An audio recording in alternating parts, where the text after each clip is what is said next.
started. I had my first child September 2013. He's now 5 years old.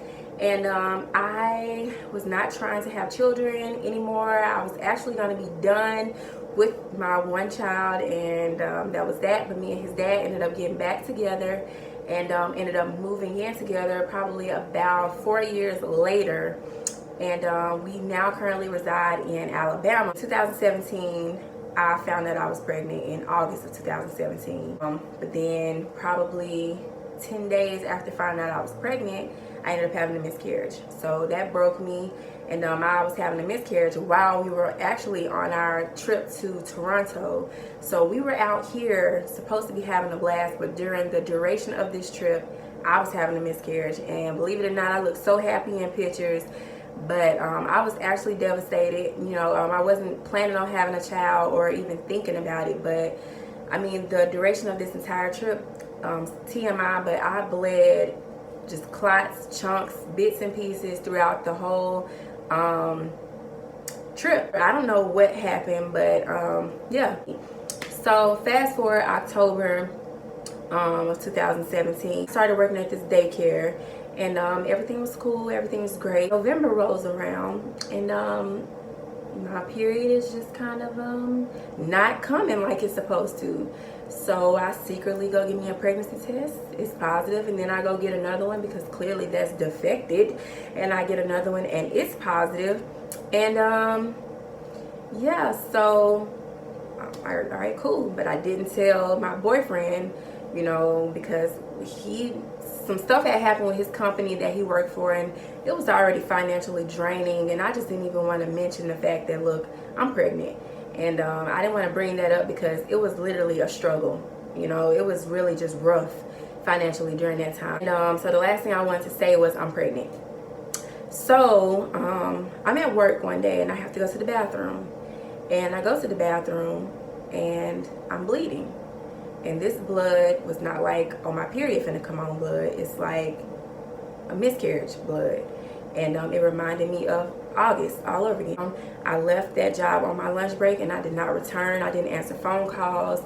I went into a depressed state because this was my second miscarriage in a matter of a month or so.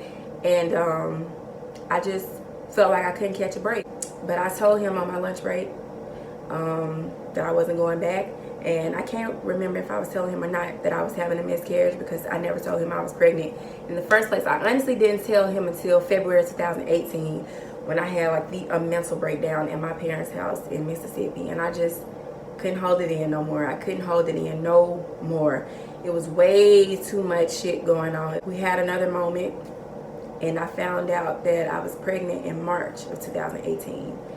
And I also found out when I was pregnant that I had a fibroid. And I don't know what a fibroid is to this day. I still don't know where it comes from. And the doctors couldn't explain where it came from or how I could get rid of it outside of surgery. It was actually recommended that I have an abortion because this was life-threatening as of to the position of the fibroid. And me being me and not wanting to get an abortion, just my preference, but I don't, disclaimer, I don't feel no type of way about people who choose to do whatever they want to do with their bodies. I don't have nothing to say. If you feel like that's best for you, do that. If you don't.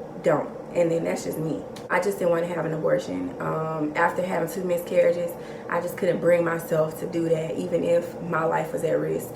And I had heard some horrifying stories about women who try to have a baby while they have a fibroid, especially in the location, how complicated it would be for a baby to, you know, develop and continue to grow, having a fibroid. And I just thought about all the stress that I was going through in 2017, and I was like, man, I wonder if that contributed to it, because as I was going through all this stress, I was gaining weight too. And when you're in a depressed state, you're not looking at yourself or noticing the fact that you're no longer the same, because when you look in the mirror, you damn near not seeing anything. I avoided the mirror, and I just wasn't looking at myself to notice that I had gained so much weight. I was like 214 pounds when I found out I was pregnant. And when I moved to Alabama, I was about 170, 168 in that area. So that's a big difference, you know. And to not notice that weight creeping up on me is because mentally I was just in a depressed state.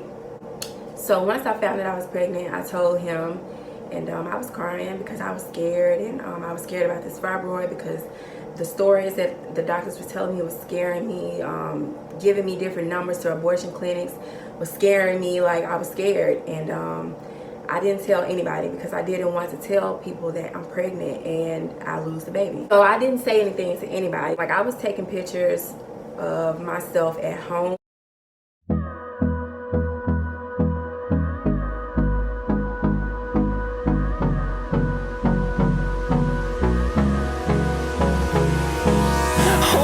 Close till I get up.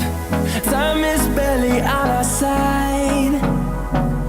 I don't wanna waste what's left.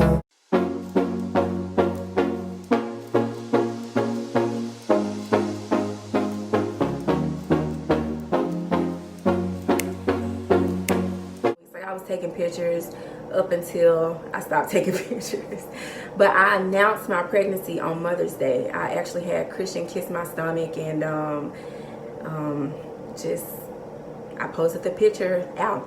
I posted the picture on Instagram. From that point on, I was just, you know, once you get to that safe zone, it's kind of like, but is there really a safe zone when you're pregnant? Because, like, I feel like it could go either way.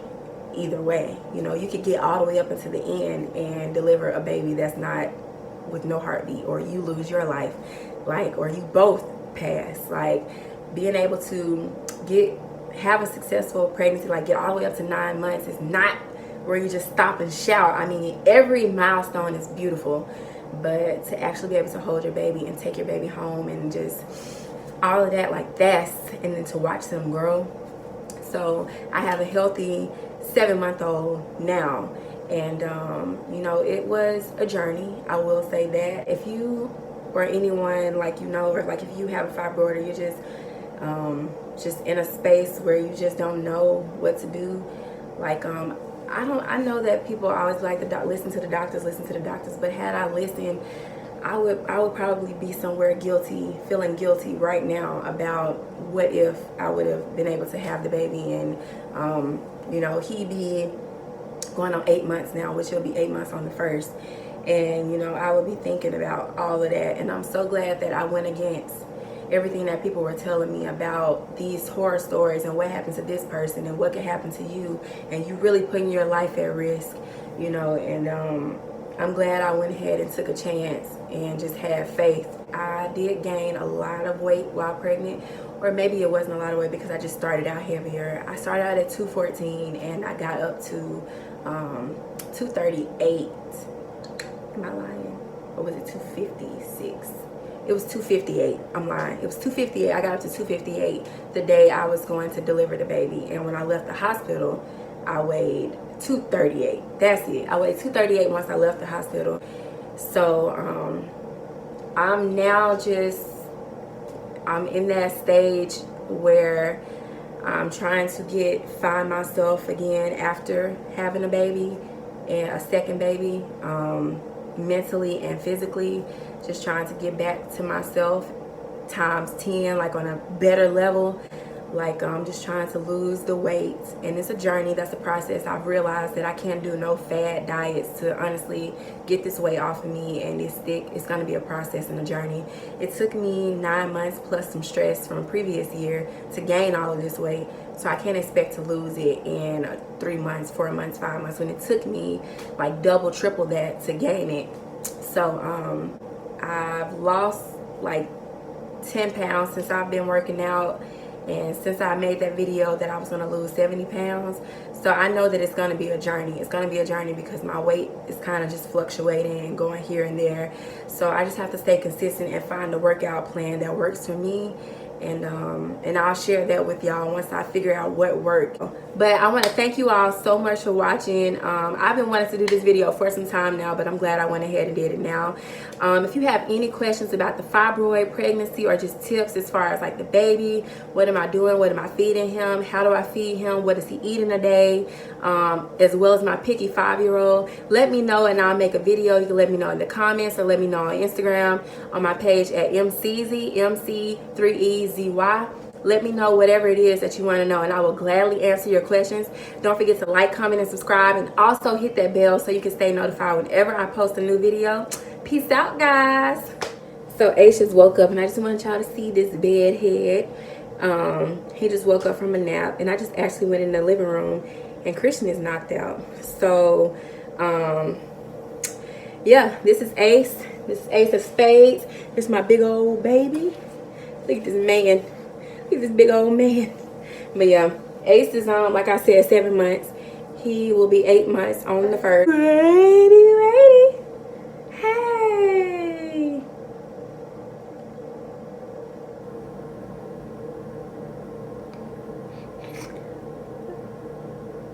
Hey.